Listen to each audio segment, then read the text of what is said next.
Je ne sépare pas ma vie de la danse et je danse ma vie plus que je ne vis de la danse. Donc je suis née à Nouméa, en Nouvelle-Calédonie, puis j'ai vécu au Congo-Brazzaville, à Pointe-Noire, puis au Sénégal, puis en Martinique, puis à Paris, puis à Montpellier, puis de nouveau en Martinique. Et je fais ça comme ça parce que pour moi, c'est comme un flow de vie. Et j'associe intimement, bien sûr, la danse à ce flow continu, comme un continuous movement, qui est aussi une énergie qui danse. Et dans tous ces voyages, je me rends compte avec le temps que le fait d'avoir voyagé autant avec mes parents et puis ensuite, moi, d'avoir pris le temps de voyager au moment où je deviens chorégraphe et performeuse, et donc du coup d'avoir pris le temps de rencontrer d'autres chorégraphes de la Caraïbe, mais aussi d'Afrique, du Tchad, du Burkina Faso, du Sénégal, mais aussi d'Amérique du Sud, d'Argentine, du Brésil, de Mexico, des États-Unis, de Seattle. Ça me permet de vivre ma vie comme un état de danse et de vivre ma danse comme un état de vie.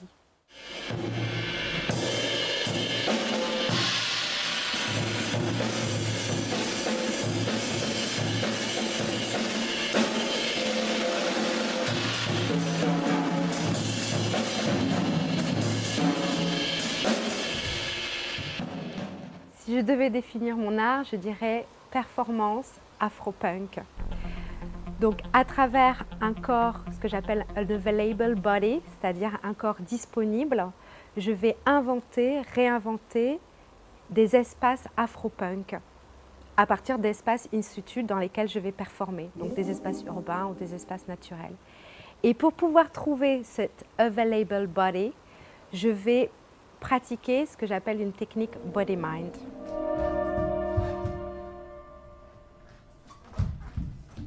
La technique body-mind renvoie au body-mind centering, qui est une technique de lâcher-prise permettant au corps d'être disponible grâce à une respiration cellulaire. Donc on revient à des états embryonnaires qu'on a vécu quand on était dans le ventre de notre mère à l'âge adulte. Et pour un performeur, c'est extraordinaire. Je prends en exemple nos performances avec le plasticien Henri Tolio en Guadeloupe à la Pointe des Châteaux, la performance fétale, mais aussi la performance water game. On devient nature, on intègre complètement la nature et on devient nature. Là, on est devenu algue et c'est complètement fondu dans le paysage algue de la Pointe des Châteaux. Et ça, c'est extraordinaire parce qu'on fusionne totalement avec la nature, ce qui nous renvoie aussi à notre propre nature.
Water Game, c'est une performance participative avec 3 autres artistes plasticiens que j'ai eu beaucoup de plaisir à réaliser. On était hébergés dans le même hôtel en Guadeloupe et le bleu de la piscine éclairé la nuit nous a subjugués.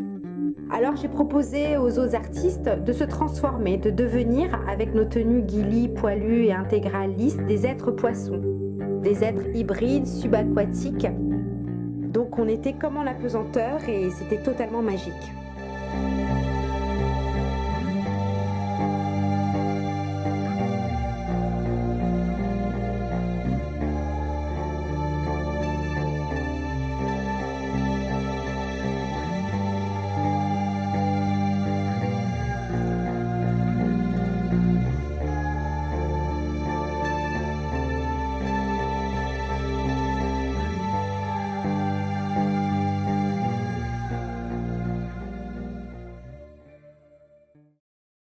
J'investis des espaces naturels parce qu'ils me permettent de rentrer dans des états de corps qui me renvoient à ma propre nature. Et du coup, avec ce corps disponible, je peux intégrer, investir des espaces dits urbains, des espaces culturels.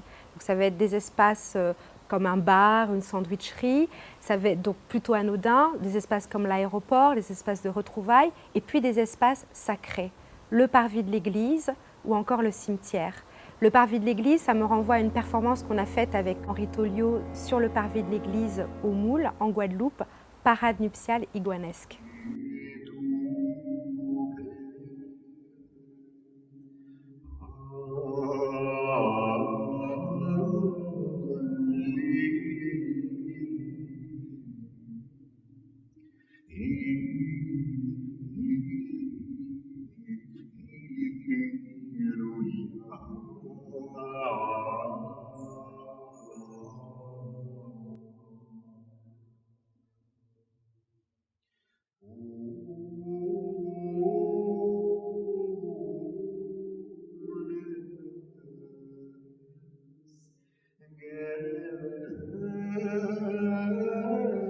Derrière cette parade nuptiale iguanesque, le concept est d'apparaître devant les gens qui sortent de la messe comme deux êtres étranges, extraordinaires, en tenue intégrale, encagoulés, sans visage, avec des iguanes sur la tête, c'est-à-dire des perruques multicolores, et qui vont fusionner, faire un hug et rester là pendant 1h30, le temps que les gens réagissent, et évidemment ils ont réagi.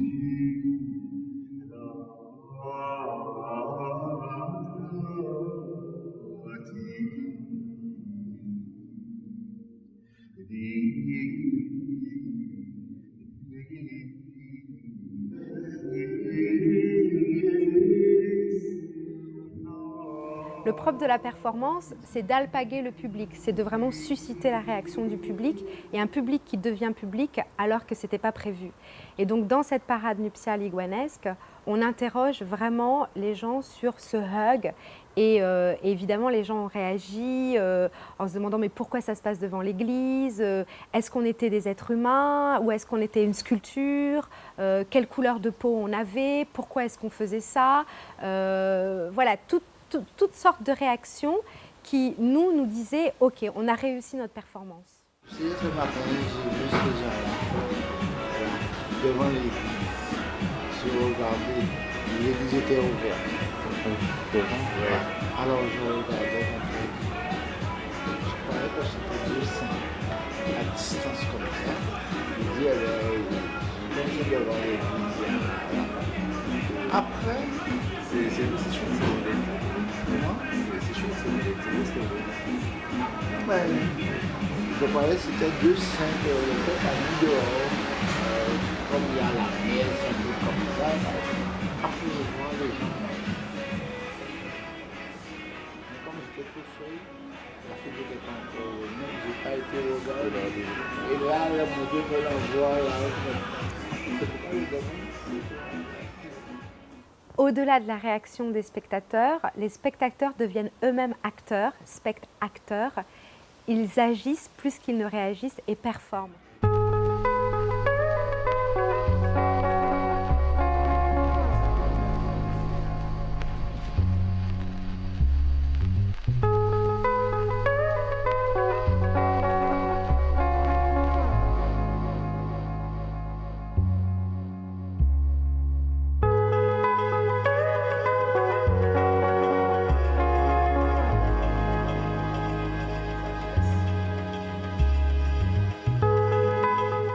Au Stardust Café, c'était extraordinaire parce qu'on a carrément été pris en charge par les spectateurs. Ils nous ont donné à boire, ils voulaient même nous donner à manger.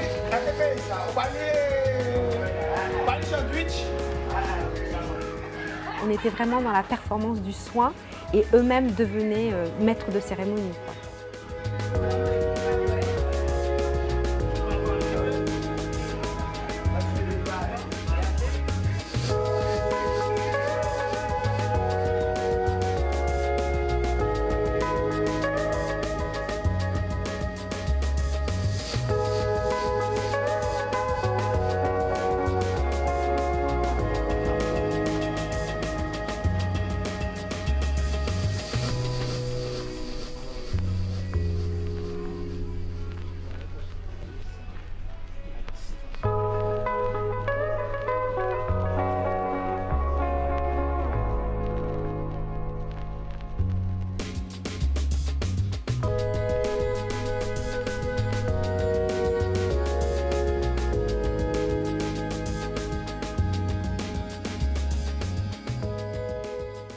Un autre type de rapport avec les spectateurs, c'est dans ma performance A Freak Show for S que j'ai réalisée au Brésil, à São Paulo, en novembre 2012.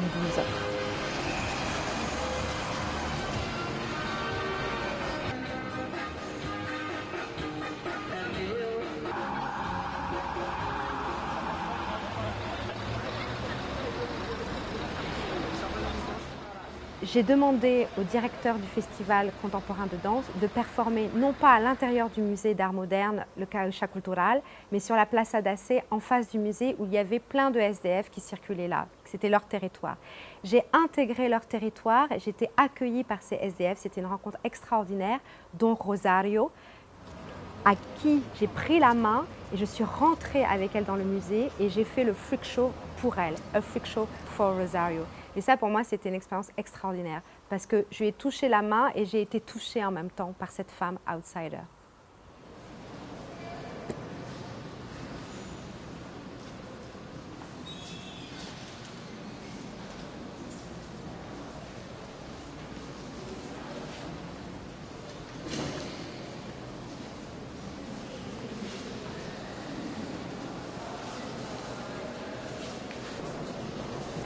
Du coup, pour moi, cette performance devenait un acte à la fois social et politique parce que jamais une SDF n'aurait pu, au Brésil, rentrer dans un musée, dans ce lieu élitiste réservé à une élite brésilienne. Et là, tout d'un coup, moi, de manière subversive, je faisais rentrer Rosario dans un musée au Brésil.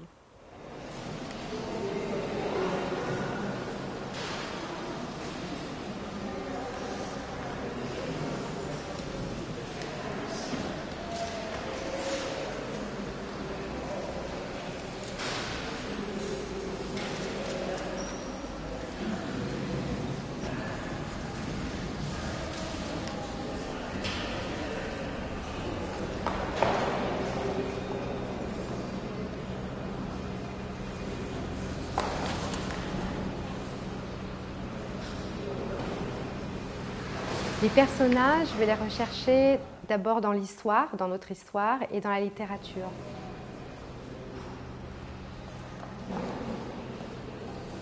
Le premier personnage qui m'a vraiment inspirée, c'est la figure de Sarah Baartman, qu'on appelait la Vénus Hottentote ou la Black Venus, et pour d'autres on l'appelait la Vénus noire. Sarah Baartman, qui était donc cette femme d'Afrique du Sud, humiliée, battue, corps exhibé, corps qui a été ensuite sectionné pour pouvoir être mis dans du formol par des scientifiques du musée d'histoire naturelle de Paris à son époque. Et donc cette biographie de Sarah Baartman m'a complètement bouleversée et j'ai décidé d'écrire un freak show for S, c'est-à-dire for Sarah Baartman, pour elle.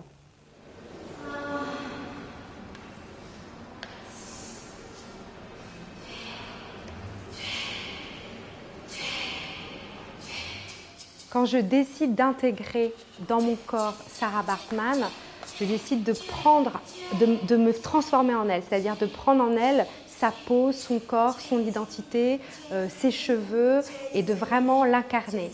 Et en même temps, pour moi, Sarah Baartman, elle intègre d'autres figures de femmes violentées, battues, avec lesquelles j'ai eu l'occasion de travailler, avec l'Union des femmes de la Martinique, mais aussi dans le quartier femmes de la prison de Ducos.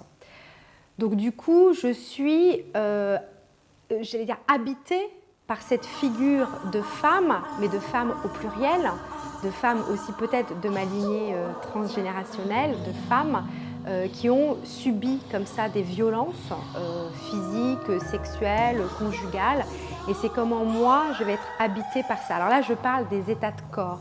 Après, le côté visuel, c'est comment je vais m'accoutrer d'une manière pas forcément extravagante, mais où je me sens belle, où je me sens séduisante, où justement je peux comme ça séduire le public.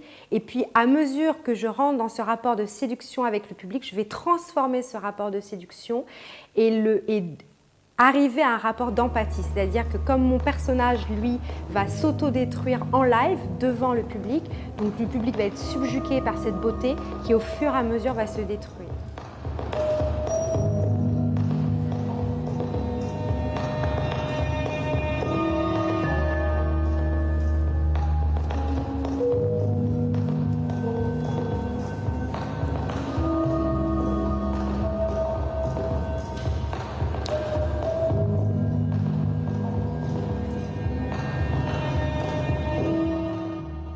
Alors, à part ces personnages historiques tels que Sarah Baartman, j'ai d'autres sources d'inspiration, des personnages fantasmés, fantasmagoriques, voire sortis complètement de mon imaginaire, de la science-fiction, tels que les Titans.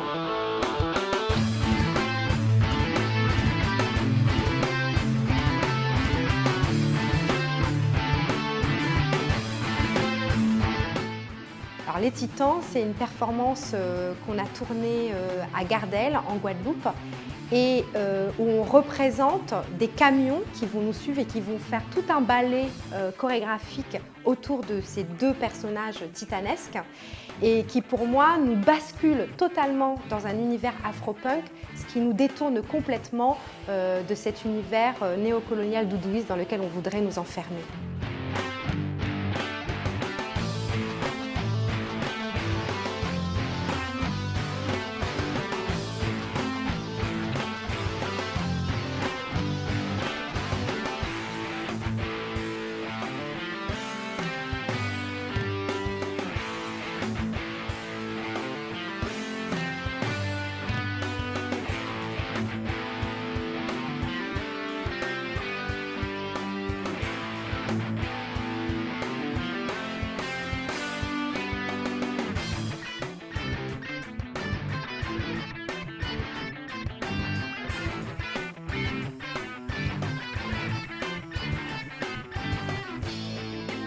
Autre source d'inspiration, le lieu.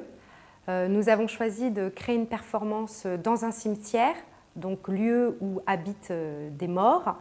Et cette performance, Nu descendant l'escalier, au cimetière de Morne-à-l'Eau en Guadeloupe, nous permet de détourner la fonction première du cimetière pour réinventer nos mythes caraïbéens.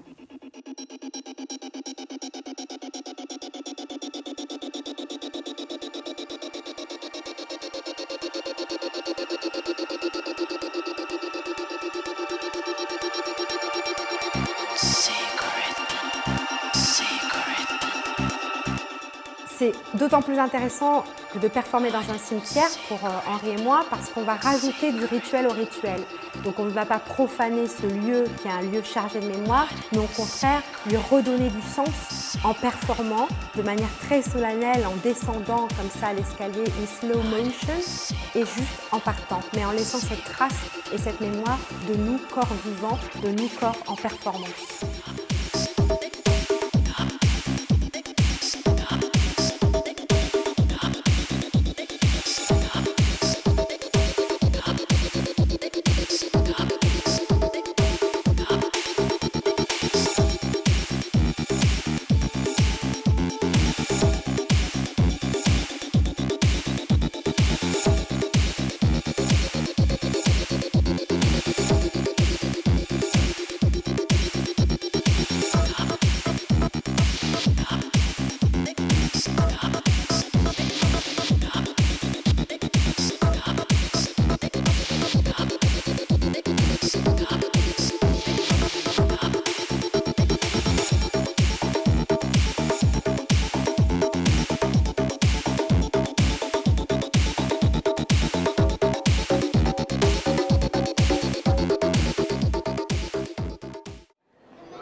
Autre lieu mythique, l'aéroport. L'aéroport, pour moi, c'est vraiment le lieu des retrouvailles et c'est d'autant plus fort quand les avions viennent de Paris-Orly parce que c'est le lieu où vont se retrouver les Antillais qui ont fait le choix d'habiter là-bas et les Antillais qui restent ici.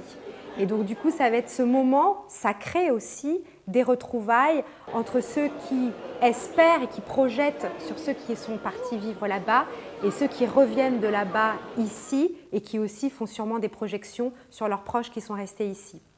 Donc Henri et moi, on a décidé de créer une performance à l'aéroport Paul Caraïbe de Guadeloupe qui s'appelle aussi Parade nuptiale iguanesque, dans le même principe que la parade nuptiale iguanesque du parvis de l'église au Moule, où en fait on va très calmement en slow motion se rapprocher l'un de l'autre face à face jusqu'à créer un hug et là respirer de cellule à cellule comme si deux corps reconnaissaient leurs cellules et se fusionner dans leurs cellules communes pour pouvoir inspirer auprès de ceux qui se retrouvent ce même hug.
Alors, ces performances in situ font partie d'un processus beaucoup plus large, beaucoup plus long, puisque ça fait plus de 12 ans que je performe, dans ce que j'appellerais un life art process, si je devais reciter Hannah Alprin, cette performeuse californienne de 95 ans. Donc du coup, je suis vraiment à la recherche d'autres performeurs, que ce soit à Ouagadougou, à Djamena, à Rio de Janeiro, à São Paulo, à Mexico ou encore à Buenos Aires. Et c'est comment je vais rechercher, rencontrer, collaborer avec d'autres chorégraphes performeurs et du coup parcourir comme ça le monde à travers des performances, mais aussi des workshops que je donne et aussi des spectacles vivants que je crée et que je produis in situ. Donc c'est vraiment très fort pour moi parce que je ne sépare pas ma vie de la performance et la performance de ma vie. Et c'est comment ces performances que je performe dans le monde entier vont habiter, vont nourrir ma vie personnelle et comment ma vie personnelle va venir aussi intégrer, incorporer et nourrir, susciter de nouvelles performances, de nouvelles rencontres et aussi de nouvelles histoires d'amour, bien sûr.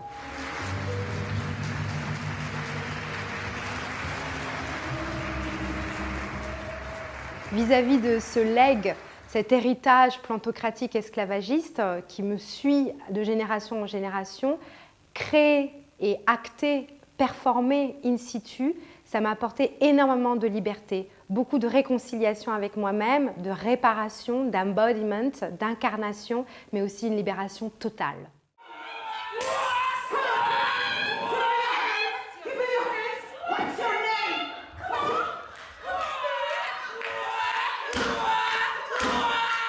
Ce que j'ai envie de laisser comme trace, comme empreinte derrière moi, c'est la non-peur et acter quoi qu'il arrive, c'est-à-dire donner l'énergie de vie et l'énergie d'aller jusqu'au bout de ses rêves, d'aller jusqu'au bout de ses désirs. Et c'est ce que je fais moi en performant et aussi d'acquérir un plus d'humanité à chaque fois que je performe à travers le monde. Et parce que j'acquiers un peu plus d'humanité, je le retransmets à mon tour dans mes performances. Beaucoup plus d'amour, évidemment, de douceur, de soin et aussi voilà, d'accompagner et d'être accompagné à travers ces performances.